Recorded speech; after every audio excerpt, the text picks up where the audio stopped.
तर मॅडमना मी विनंती करतो, की त्यांनी आपल्याला राग वसंत हा जो संगीतातला राग आहे, याविषयी थोडीशी माहिती द्यावी व त्यानंतर मी आजच्या आपल्या दुसऱ्या गायिका ज्या आपल्याला लाभलेल्या आहेत, दिव्या शास्त्री मॅडम यांना विनंती करतो, की त्यांनी मॅडमने माहिती दिल्यानंतर राग वसंत सर्वांसाठी गाऊन दाखवावा. नक्कीच. धन्यवाद ओंकार. अ, आज आपण आहार, विहार आणि आचार म्हणजे मानसिक स्वास्थ्य बघणार आहोत आणि त्याच्याच अंडर आपण म्युझिक थेरपी म्हणजे काय आणि त्याचा उपयोग आपण कसा करू शकतो आपल्या स्वास्थ्यासाठी हेही पाहणार आहोत. तर म्युझिक थेरपी काय आहे नक्की हे आपल्याला जाणून घेणे महत्त्वाचं आहे. म्युझिक थेरपी म्हणजे संगीताच्या विविध पैलूंचा रुग्णाच्या स्वास्थ्यासाठी उपयोग करणे.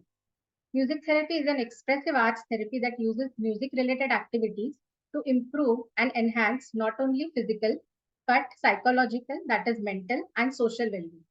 तर WHO च्या डेफिनेशन नुसार स्वास्थ्य देखील असं सांगितलेलं आहे की it is a combination of physical, mental and social aspect. आणि या सर्व पैलूंचा आयुर्वेदातही विचार केला जातो.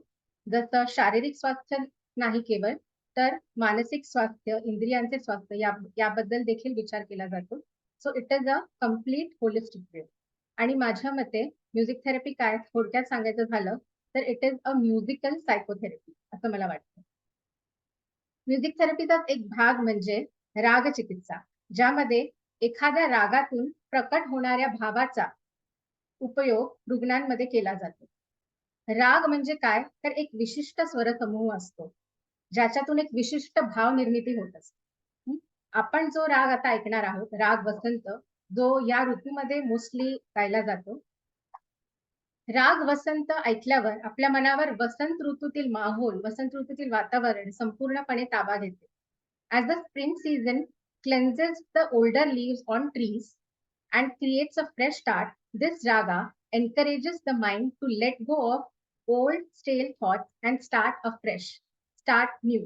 It certainly creates a feeling of novelty and hope. नवीन आशा, नव्या कल्पना, मनात उमलतात वर्षात नव्या. मनामध्ये चेतना, उत्साह, आनंद, आशा निर्माण करणारा हा राग. तसेच मरगळ, आळस, जुनाट विचार दूर करणारा हा राग, राग वसंत सादर करत आहे दिव्या शास्त्री.